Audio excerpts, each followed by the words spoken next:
Өйткені бұл ұялу деген қасиет пайғамбарымыз саллаллаху алейхи вассалам айтқандай, ұят пен иман екеуі бірге жүретін нәрсе, біреуі кетсе біреуі кетеді дейді. Егер ұят кетсе, иман деген формальность болып қалады. Формальность. Ол түк шешпейді.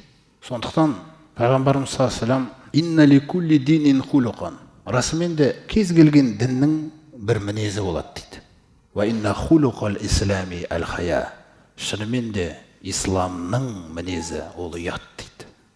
Еркекке болсын, әйелге болсын. Себебі бір сахабаны насихаттап отыр екен. Пайғамбарымыз тура қасынан өтіп келе жатса, сөйтте насихаттап жатқан тақырыбы былай екен. Сен осы ұяла бересің.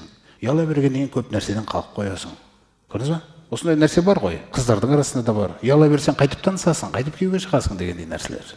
Сол секілді сен ұяла бересің. Ұяла бергеннен кейін қолынан түк келмейді деп ұятты күллі қайырдан тоқтататын сипат мағынасында насихатталып отыр екен. Сол кезде пайғамбарымыз қоя бер оны дейді. Иннал хая минал иман. Өйткені сөзсіз ұят иманнан дейді ол.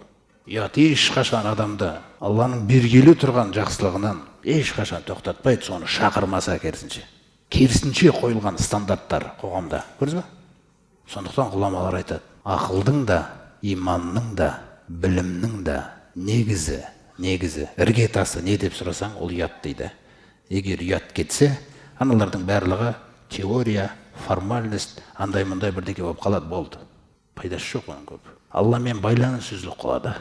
Сондықтан ұялу деген нәрсе, ол өте маңызды қасиет ол. Соны Алла тағала көрсетіп жатыр. Ер адамға болсын, әйел адамға болсын.